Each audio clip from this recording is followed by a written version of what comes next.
নমস্কার বন্ধুরা, আমি রেশমি আল্টিমেট মোটিভেশন চ্যানেলে আপনাদের সবাইকে স্বাগত জানাচ্ছি। বন্ধুরা, চলছে শ্রাবণ মাস, শিবের আরাধনা করার মাস এবং শিব ঠাকুরের অত্যন্ত পছন্দের সময় হলো এই শ্রাবণ মাসের সময়টা। শ্রাবণ মাসে তারকেশ্বর সহ বাংলার বিভিন্ন প্রান্তের মন্দিরে মন্দিরে ভক্ত সমাগম, পুণ্যার্থীদের ভিড় চোখে পড়বার মতন থাকে।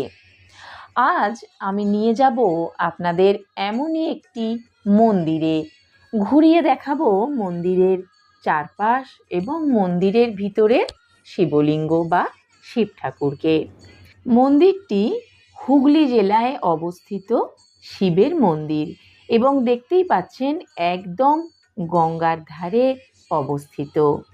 নদীর ধার থেকে এই মন্দিরের অপরূপ শোভা পুণ্যার্থীদের কাছে বিশাল বড় পাওনা। গঙ্গার ধারে 12টি শিবলিঙ্গের মূর্তি নিয়ে গঠিত হয়েছে এই 12 মন্দির বা দ্বাদশ শিব মন্দির। গঙ্গার ধারে ভক্তদের ভিড়, পুণ্য স্নান এবং জল তোলার দৃশ্য আপনারা দেখতে পাচ্ছেন। এইখানে দেখুন ভীষণ সুন্দর সুন্দর কিছু বাঁক রয়েছে, আর এই সেই দ্বাদশ শিব মন্দির। বন্ধুরা, শিব মন্দিরের গায়ে গায়ে বেশ কিছু সংরক্ষণের জন্য কিছু মেরামতির কাজ চলছে। এই ফাঁকে আপনাদেরকে সুন্দর সুন্দর বাঁকগুলো দেখিয়ে নিই। পায়রাকে খাওয়ানো চলছে, একজন পায়রাকে খেতে দিয়েছে, ভীষণ ভালো লাগছে দেখতে। আর এই বাঁকটা আপনাদেরকে দেখাই, দেখুন কত সুন্দর, এবং শিব ঠাকুরের মূর্তি রয়েছে। এই বাঁকটা বেশ ভারী হবে বোঝাই যাচ্ছে, যদিও বর্ষাকাল, শ্রাবণের ধারা, এবং কিন্তু পুণ্যার্থীদের উৎসাহের কোনো ভাটা কিন্তু পড়েনি। এই জায়গাটা একটু জল জমে গেছে, আপনাদেরকে দেখানোর জন্য আমি ভিডিওটা তুলেছি। শিব ঠাকুরের এই মূর্তিটা দেখুন, খুবই জাগ্রত দেবতা এখানে।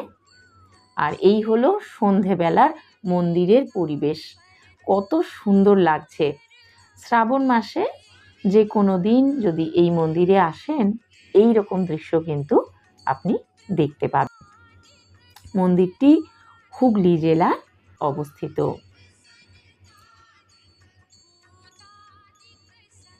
শ্রাবণ মাসে পুণ্যার্থীদের জন্য এখানে বিভিন্ন ধরনের খাবার এবং জল বিতরণ করা হয়। খাবারের মধ্যে যেমন লুচি, আলুর দম, তরকারি, পোলাও, এই সমস্ত কিছু রয়েছে, মিষ্টি, জল। এছাড়া মন্দিরের সৌন্দর্য উপভোগ করবার জন্য, এই সুন্দর দৃশ্যের সাক্ষী থাকার জন্য, শুধুমাত্র এই বিশেষ সময়টাকে নিজের ক্যামেরাবন্দি করার জন্য বলুন বা নিজে এই সময়টাকে ধরে রাখার জন্য, নিজের স্মৃতিতে ধরে রাখার জন্য বহু মানুষ কিন্তু এই সময় মন্দিরে দর্শন করার জন্য আসেন। দেখুন এইখানেও শিব ঠাকুরের মূর্তিকে নিয়েই একটা বাঁক তৈরি করা হয়েছে।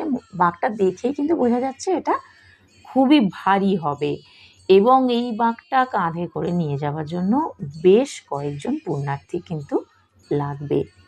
আমি চেষ্টা করছি মন্দিরটা যতটা সম্ভব ভালো করে আপনাদেরকে ঘুরিয়ে দেখানোর জন্য। এই মন্দিরের দিনের বেলার পরিবেশটা যেমন আপনাদেরকে দেখিয়েছি, তেমনই সন্ধেবেলার পরিবেশটাও কিন্তু দেখাচ্ছি। দেখলে বুঝতে পারবেন যে পরিবেশটা কতটা আলাদা, এবং শুধু তাই নয়, এটা কি এই অপূর্ব পরিবেশের সাক্ষী হওয়াও কিন্তু আমার মনে হয় একটা পুণ্যের ব্যাপার। কেননা আমাদের মধ্যে অনেকেই রয়েছে যারা পায়ে হেঁটে বাঁক কাঁধে নিয়ে বাবার মাথায় জল ঢালতে যেতে পারি না। আর এই সেই নদী যেটা আপনাদেরকে সকালবেলা দেখিয়েছিলাম, এটা দেখুন, এটা রাতের দৃশ্য। বন্ধুরা, ভিডিওটি আমি কিন্তু আপনাদের জন্যই কষ্ট করে তুলে এনেছি, এবং সকালবেলার দৃশ্য তোলার সঙ্গে সঙ্গে সন্ধেবেলার এই সুন্দর দৃশ্য যাতে আপনারাও দেখতে পারেন, এই সুন্দর দৃশ্যে যাতে আপনারাও সাক্ষী থাকতে পারেন, সেই জন্য সন্ধেবেলা আবার গিয়ে আমি এই ফটোশ্যুটটা করেছি। আর হ্যাঁ, এর সঙ্গে সঙ্গে আপনাদেরকে আর একটা ছোট্ট কিন্তু গুরুত্বপূর্ণ কথা জানাবো। আমাদের মধ্যে অনেকেই তো আমরা নানান রকম স্বপ্ন দেখে থাকি এবং স্বপ্নে আমরা অনেক সময় সাপ দেখতে পাই, অনেক সময় শিবলিঙ্গ দেখতে পাই। কিসের ইঙ্গিত দেয় এই ধরনের স্বপ্ন? বিশেষ করে শ্রাবণ মাসে স্বপ্নে যদি আপনি সাপ অথবা শিবলিঙ্গের দেখা পান, তা কি শুভ নাকি অশুভ? বিপদ কাটবে নাকি ঘোর অমঙ্গলের আশঙ্কা? চলুন তাহলে আপনাদেরকে জানিয়ে দিই। প্রতিটি স্বপ্নেরই কিছু অর্থ থাকে এবং এই স্বপ্ন আপনার ভবিষ্যৎ সম্পর্কে শুভ বা অশুভ লক্ষণ হিসেবে ইঙ্গিত করতে পারে। শ্রাবণ মাসে স্বপ্নে সাপ অথবা শিবলিঙ্গ দেখা শুভ নাকি অশুভ? আসুন জেনে নিই। স্বপ্নে এমন কিছু আমরা দেখলেও অনেক সময় এই বিষয়টাকে অতটা গুরুত্ব দিয়ে ভাবি না।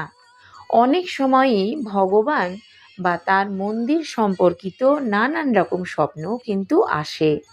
স্বপ্ন বিজ্ঞানের মতে স্বপ্ন ঠিক সেভাবে আসে না। প্রতিটি স্বপ্নের কিছু বিশেষ অর্থ আছে এবং এটি আপনার ভবিষ্যৎ সম্পর্কেও শুভ এবং অশুভের লক্ষণ দেয়। বর্তমানে চলছে শ্রাবণ মাস এবং এই মাসে ভোলানাথের পুজো করা হচ্ছে। এমন পরিস্থিতিতে যদি আপনার স্বপ্নে শিবলিঙ্গ বা ভগবান শিব সম্পর্কিত কোনো জিনিস দেখা যায়, তাহলে সেই জিনিসগুলির অর্থ কী হতে পারে? বন্ধুরা, আপনি যদি স্বপ্নে শিবলিঙ্গ দেখেন, তবে এটি আপনার জন্য একটি অত্যন্ত শুভ লক্ষণ। আপনার উপরে মহাদেবের আশীর্বাদ রয়েছে।